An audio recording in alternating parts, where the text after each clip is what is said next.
Hello, everybody. Welcome to episode 206 of Optimal Living Advice, the podcast where we take any questions you might have about the many struggles of life and get them answered for you here on the show. I am your host, certified life coach Greg Audino, reminding you before we begin that if you have a question you would like help with on the show, we welcome you to email it to us at advice@oldpodcasts.com. Now, our question today speaks to a really unique struggle, but something highly important. Our asker has a son who suffers from bipolar, and he really relies on her when he's having a particularly hard time. She's happy to support him and give him time, but is a little concerned that hours on the phone with him most nights are taking away from the other things she wants to prioritize in her life. How can she support both her son and herself through this? Well, let's see if we can find an in-between. Here's her question. My son is bipolar, and I am one of the few people that he speaks to when he is really struggling. He does have a therapist, but financially can only speak to her a couple of times a month. I eat healthy and exercise every day, have a lot of hobbies, read a lot of self-help books, and have a happy outlook about life. However, talking to him for hours on end on the phone most days of the week takes its toll on me, and time away from my partner and my other 3 children who are adults. I worry about his future with bipolar, and that saddens me. If I can get some words of encouragement or tips on how to handle this, I would greatly appreciate it. Okay, thank you for sending this in, ma'am, and for wanting to do right by your son. It is not an easy situation. But the good news is that there is no doubt that you're doing right by your son already. Unfortunately, it's getting in the way of other needs you have, but the effort you put forth to talk with him, the fact that he clearly trusts you, and you are reaching out to me for help are all signs of a parent who is doing their job for a bipolar offspring. Let's talk about what you can do to balance the two, though, to show up for your son and for yourself. As you probably know, bipolar disorder is extraordinarily unique to everyone who has it. So, yeah, I can't give you blanket solutions for how to look after yourself more without them running the risk of being maybe turbulent enough for your son that you feel guilt or that your relationship with him has been damaged. And for that reason, the person who is going to be the most helpful to you is his therapist, who understands his specific condition.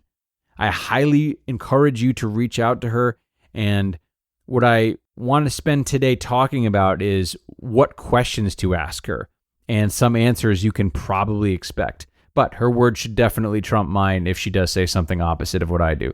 So here we go. First, it is essential that you find out from her which type of bipolar disorder he has. You probably already know this, but the jury's out a little bit on just how to classify the different forms of bipolar. But generally speaking, they fall into bipolar 1, bipolar 2, cyclothymic disorder or cyclothymia, and other less specific forms of bipolar disorder that tend to formulate from medications or similar medical conditions. I won't spend time going through all of their nuances, but if your son's therapist can tell you which one he has, you can ask her or do separate research on how he's affected by it. Knowing what type of bipolar your son has will really dictate the rest of the information you gather. But the second supplemental question I recommend you ask his therapist is what types of comments are supportive and which are not. So this will really depend on his unique circumstances and parts of his life that are affected by his bipolar, but generally you should make the effort to be supportive and understanding as opposed to reactive. Needless to say, you should avoid comments about him like overreacting or downplaying his mood swings and generally minimizing the pain derived from even the occasionally quote-unquote advantageous parts of bipolar, like increased bouts of productivity from time to time. You can also ask her what the best thing you can do for him is. Again, so far you seem to be doing a stellar job of being understanding with him, which you'll have to continue if and when he becomes upset with you, and supporting him. This will have to carry over if there's any tension resulting from his treatment changing or you trying to put boundaries in place that wouldn't keep you on the phone with him so often. Speaking of that, that's another question to ask his therapist. How can you set those boundaries with him given his disorder? Maybe you can plan specific times for you to talk with him in advance so you can be sure to speak with him regularly and maintain stability for him, but also be able to plan your own life around it. You might even throw a safety net option in there and remind him that he can always reach out if it is a dire emergency. But again, that's definitely something the therapist should speak more on than I should.